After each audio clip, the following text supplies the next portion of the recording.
తాకట్లో ఉన్న బంగారాన్ని విడిపించి ఆ రోజున మార్కెట్ ధర కట్టి మిగిలిన డబ్బును మీకు అందిస్తుంది కొమ్మూరి గోల్డ్. మనం దేవి సినిమా గురించి మాట్లాడుకుందాం. దేవి సినిమా అప్పటిదాకున్న తెలుగు సినిమాని ఆడియన్స్ చూసే విధానాన్ని మార్చేసిన సినిమా. ఆ గ్రాఫిక్స్ కానీ డివోషనల్, అంటే ముఖ్యంగా దేవి సినిమాలో డివోషనల్ చాలా ఎక్కువ ఉంటుంది, చాలా బాగుంటుంది, ఎలాంటి స్టారు ఉండదు. సో ఆ దేవి సినిమా ఎక్స్పీరియన్స్ చెప్పండి. చాలా ఉందండి. దానికి మీరు interviews part 1, 2, 3, 4 part 1, part 2, part 3, part 4 పెట్టుకోవాలండి. దేవి కోసం అమ్మో, అది అసలు వేరే. ఆ బాధ వర్ణాతీత. ఎంజాయ్మెంట్ ఉంది, బాధ ఉంది. చాలా దానికి కానీ మళ్ళీ చెప్పాలంటే ఒక్కడో వర్షం, నువ్వు వస్తానంటన్నా, మస్కా, ఆట, ఈ కైండ్ ఆఫ్ ఫిల్మ్స్ చాలా తీసినా కూడా మళ్ళీ ఆ కైండ్ ఆఫ్ చెప్పుకోలేని ఒక పార్ట్ 1, 2, 3, 4 మళ్ళీ చెప్పాలంటే అగదా గురించి చెప్పాలి. దేవి గురించి ఆఫ్టర్ దేవి అగదా గురించి చెప్పాలి. అవునా? ఓకే.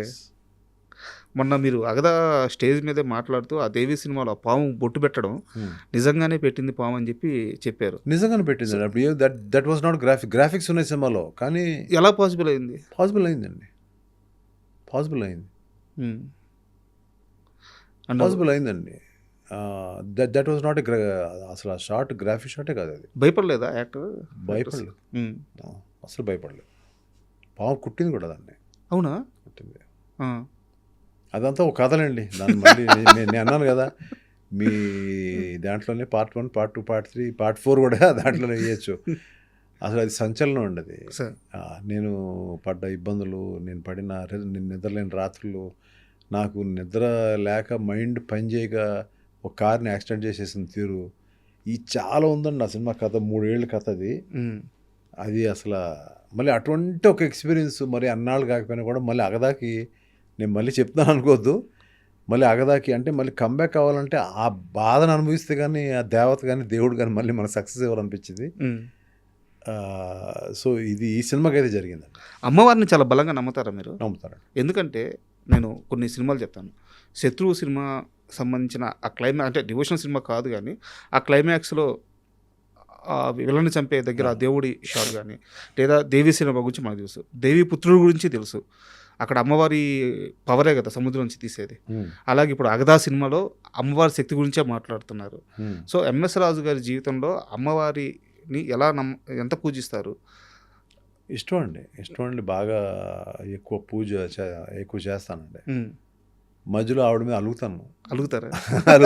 ఒక చాలా ఇయర్స్ నేను వెళ్ళలేదు విజయవాడ అమ్మవారి టెంపుల్కి, ఎక్కువ వెళ్తాను. సో అక్కడ ఏం చారిటీ చేస్తాను ఏంటి పక్కన పెడితే చాలా ఇయర్స్ వెళ్ళలేదు. నాకు ఎందుకో అలక, అది ఏంటో మా ఇద్దరి మధ్యన, ఇంకో ఎవరికి చెప్పను అది. కానీ ఇందులో విశాలక్ష్మి గారు మొన్న మీ ఇద్దరి మధ్యన అలకొద్దండి, నాకు ఇష్టమే, మిమ్మల్ని రమ్మంటారు రండి అని చెప్పి నన్ను నా మిసెస్ని తీసుకెళ్ళి అక్కడ పూజలు చేపించి ఎంతో బ్రహ్మాండంగా చేశారు. అక్కడి నుంచి అలకపోయింది. అండ్ ఎంఎస్ రాజు గారి జీవితంలో దేవిపుత్రుడు ఏమిచ్చింది, ఏం తీసుకెళ్ళిపోయింది? ఏదో ఇచ్చే ప్రయత్నం చేసిందండి. అది ఏమిచ్చింది, అది ఏదో ఒక ఎక్స్పీరియన్స్ అయితే ఇచ్చింది. మళ్ళీ జాగ్రత్తగా ఉండాలి, మనం ఏంటంటే రిపీట్ చేయకూడదు ఇష్యూస్. సో అటువంటి ప్రాబ్లం వచ్చినప్పుడు సిచ్యువేషన్స్ ఏం చేయాలి, ఎలాగా మనం ఉండాలి అనేది కూడా అది ఒక్కొక్క సినిమా ఒక పాఠం అండి. బట్ నాకు ఒక చిన్న డౌట్ సార్, దేవిపుత్రుడు సినిమా విషయానికి వస్తే వెంకటేష్ గారి యాక్టింగ్ కానీ, సౌందర్య గారి యాక్టింగ్ కానీ, అండ్ కథ పరంగా చాలా అద్భుతమైన కథ. అప్పటిదాకా ఎవరు చెప్పలేదు. ఇంకా గ్రాఫిక్స్ గురించి ప్రత్యేకంగా చెప్పాల్సిన అవసరం లేదు. ఆ చిన్న పాప ఎపిసోడ్ ఉంటుంది, అది కానీ అద్భుతంగా వస్తుంది, పాటలు కానీ. ఎందువల్ల దేవిపుత్రుడు ఫ్లాప్ అయింది అనుకుంటున్నారు? దేవిపుత్రుడు మీ అందరికి నచ్చింది కానండి, నాకు ఎక్కడో ఒక లాస్ట్ అరగంట నాకు నచ్చలేదు. ఆ సినిమా కూడా అంత లోపలికి ఎక్కకపోవడం కూడా కారణం అదే. అది చాలా ప్రయత్నం చేసాం కానీ అది జరగలేదు. ఒక్కోసారి జరగదు. అంటే మీకు మీ తర్వాత ఆలోచించుకున్నప్పుడు రీజన్ ఏంటంటే మీకు అర్థమైందా? ఇప్పుడు దాకా అర్థం కాలేదు. నాకు బాగా గుర్తు సార్, 2001 జనవరి 26 నేను ఆ మూవీకి వెళ్ళాను. మూవీ అంతకు ముందు ఒక 10 రోజుల ముందు రిలీజ్ అయినట్టు. జనవరి 14 ఒక రోజు లేట్గా రిలీజ్ అయింది. సమ్ గ్రాఫిక్స్ ఇష్యూ వల్ల కొంచెం నేను సినిమాకి వెళ్ళాను. సినిమా చూసిన సేపు ఆ ద్వారక మునిగిపోవడము, ఒక పవరు, అమ్మవారి శక్తి, విధ్వంసం ఇట్లాంటి చూసి అట్లా బయటికి రాగానే గుజరాత్లో భూకంపం వచ్చింది, ఇళ్ళన్నీ కూలిపోయినాయి అని చెప్పేసి చెప్తా ఉన్నారు. నేను థియేటర్ నుంచి బయటకు రాగానే ఇంకా నేను ఈ మూడ్లో నుంచే బయటికి రాలేదు, గబక్కన ఇది తగిలేకే అవును, అప్పుడు జరిగింది అది. సో నాకు దేవిపుత్రుడు అలా బాగా గుర్తు. మీరు యాక్చువల్గా మీకు నచ్చిందని చెప్పగానే అవునండి ఎందుకు ఫెయిల్ ఉందో తెలియదు అనే మాట అనొచ్చు నేను. కానీ నా ఫెయిల్యూర్కి నాకు అయితే రీజన్ తెలుసు సార్. కానీ రీజన్ తెలుసు అంటే నా ఉద్దేశంలో అది నాకు ఎక్కడో నచ్చలేదు, ఎక్కడో ఒక లాస్ట్ ఫేజ్ నచ్చలేదు అని తెలుసు. ఏం రెక్టిఫై చేయాలనే ప్రయత్నం చేసింది నాకు ఇప్పటివరకు అందలేదు అది. సార్ అయితే నాకు తెలిసిన ఇన్ఫర్మేషను, శత్రువు తరువాత మీరు కాస్త లాసుల్లోకి వెళ్ళిన తర్వాత వెంకటేష్ బాబుతో సినిమా తీయాలి అంటే నాకు తెలిసి ఇండస్ట్రీలో వెంకటేష్ గారికి ఉన్న చాలా బెస్ట్ ఫ్రెండ్స్లో మీరు ఒకరు. మీరు వెళ్ళి డైరెక్ట్గా అడిగితే ఆయన సినిమా ఖచ్చితంగా చేస్తారు. అలాంటి టైంలో కూడా మీరు వెంకటేష్ గారిని సినిమా అడగలేదు, దేవిపుత్రుడు సినిమా తీశారు. ఆ రిజల్ట్ అలా వచ్చిన తర్వాత వెంకటేష్ గారు మీతో ఏం మాట్లాడారు? దేవిపుత్రుడు కాదండి, నేను యాక్చువల్గా దేవిపుత్రుడు కథ అనుకోలేదు, కానీ వెంకటేష్ గారితో సినిమా చేయమని చాలామంది స్ట్రీట్ ఫైటర్ అనే సినిమా ఆడలేదు అప్పుడు. అవును, తీయమంటే నేను ఈ సినిమా ఆడలేదు కదా, నేను వెళ్ళను, వేరే సినిమా ఏదైనా తీద్దామని అప్పుడు దేవి సినిమా తీసాను. దాని తర్వాత నేను దేవిపుత్రుడు సక్సెస్ఫుల్ తీసాను అది. అవును. బట్ ఒక్కోసారి కొన్ని కథలు కుదురుతాయి, కొన్ని కథలు కుదరవు, అది ఎవరు తప్పు. అది ఓకే, వెంకటేష్ గారు అంత బెస్ట్ ఫ్రెండ్ కాబట్టి మీతో ఏం మాట్లాడారు? బెటర్గా చేసి ఉండాల్సింది అన్నాడు, అంతే. ఇంకా అంతకంటే ఏమన్నా అంతే. అండ్ మీ లైఫ్నే కాకుండా చాలామంది టెక్నీషియన్స్ కానీ, హీరో కానీ, హీరోయిన్స్ కానీ చాలామంది లైఫ్ని మార్చి ఆడియన్స్కి సూపర్ ఫీల్ ఇచ్చిన మూవీ మనసంతా నువ్వే. అంటే ఆ సినిమా గురించి మీరు అన్నట్టు ఇందాక దేవి గురించి ఎలాగో మాకు మనసంతా నువ్వే అలాగా. సో ఎంతసేపు అయినా మాట్లాడచ్చు.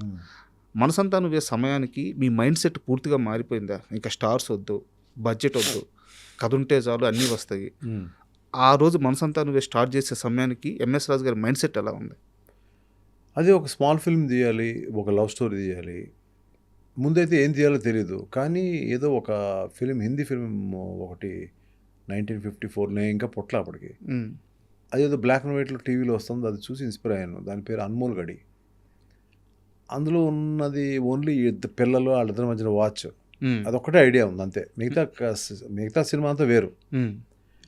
ఆ పిల్లలు అది ఇది ఎప్పుడుతో 1954 కదా, జనానికి గుర్తుండదులే, దాన్ని క్యారెక్టర్స్ పట్టుకుని సినిమా చేద్దాం అని అనుకుని దాని మీద కథ అల్లాను. కథ అల్లిన తర్వాత ఫస్ట్ పరుచూరి వెంకటేశ్వరరావు గారు చెప్పాను, బాగుంది కొంచెం వర్క్ చేద్దాం అన్నారు. తర్వాత ఎస్ గోపాల్ రెడ్డి గారు చెప్పాను, బాగుంది చెయ్యి అన్నారు. నాకు ఆ సంవత్సరం దేవిపుత్రుడు ఫ్లాప్ అయిన సంవత్సరమే రిలీజ్ చేయాలి నాకు. ఓకే. మే 1st ఎప్పుడు ఈ ఐడియా నేను చూశాను. మే 1st చూసిన తర్వాత ఓకే, దీన్ని మే 10th నా బర్త్డే కదా, ఆ రోజు ఓపెన్ చేసేద్దాం, స్టోరీ పూర్తి అవ్వాలిగా మొత్తం.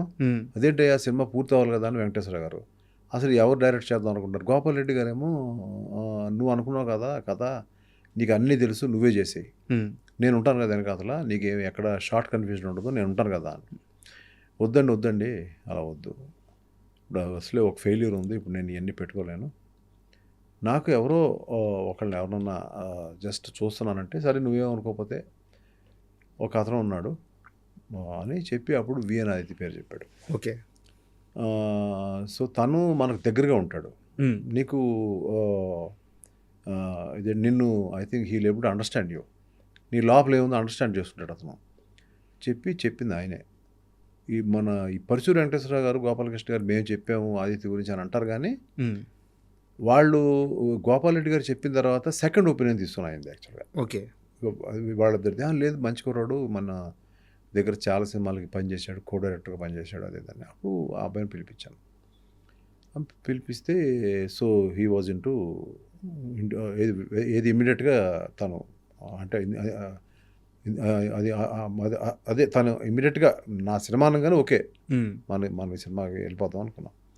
దాని తర్వాత ఉదయ్ కిరణ్ అందరూ ఒక్కొక్కళ్ళు చేరడం, ఇలా మెల్లమెల్లగా ఇట్లా ముందుకు వెళ్ళిపోయింది. నేను కథ చెప్పి ఇది ఎలా ఉంది కథ అంటే బాగుందండి అని చెప్పి అన్నాడు. అక్కడి నుంచి అందరం ఒక అండర్స్టాండింగ్తో అట్లా వెళ్ళిపోయాం. మనసంతా నువ్వే సినిమాని మీరే ఓన్గా రిలీజ్ చేసుకున్నారు. ఓన్గా రిలీజ్ చేశాను. ఆ డిసిషన్ మీరు ఫుటేజ్ చూసుకున్న తర్వాత నాకు డిసిషన్ వచ్చేసింది. మీకు ఎవరైనా సలహా ఇచ్చారా? కాదు నేను డెసిషన్ తీసేసుకున్నాను ఆల్రెడీ. ఉమ్, నేను సలహా ఇస్తే ఎంత డెసిషన్ మేకింగ్ ఉంటుందో నాకు తెలీదు. ఉమ్, ఒకసారి తీసుకుంటే తీసుకోవచ్చు. నా డెసిషన్ మేకింగ్ అయిపోయింది. ఆ టైంలో నువ్వు నేను సినిమా హిట్ అయింది. సార్ హిట్ అయిన తర్వాత నువ్వు నేను ప్రొడ్యూసర్స్ అన్నారు, నీ మీ జాక్పాట్ కొట్టేసారు, అమ్మేస్తారు సినిమా. నేను చెప్పాను ఇది అమ్మట్లేదని చెప్పాను. ఉమ్, దీని తర్వాత ఊరికే కూర్చున్నప్పుడు పరచూరు గోపాలకృష్ణ గారు, వెంకటేశ్వర గారు ఇద్దరు కూర్చుని ఉండగా, ఏమండి ఇది అమ్మాలా లేదా అని నేను అడిగాను. ఒపీనియన్ కోసం. ఒపీనియన్ కోసం. మొత్తం ఉంచుకోన్నారు. ఉమ్, సో అంతకుముందు నేను ఉంచుకోవాలని ఉంది అనేది వాళ్ళకి తెలీదు ఉమ్, లోపల.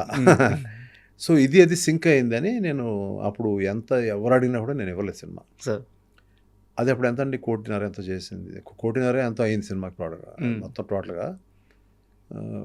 వ్యాస్ట్ అంటే 14 టైమ్స్ వచ్చింది. ఇప్పుడున్న ఓటీటీ లేవు, ఇప్పుడున్న శాటిలైట్ రేట్స్ లేవు, అవి లేకుండానే 14 టైమ్స్ వచ్చింది ఆ సినిమాకి. అదే సార్ కలెక్షన్ చూస్తే 14-15 కోట్ల రూపాయలు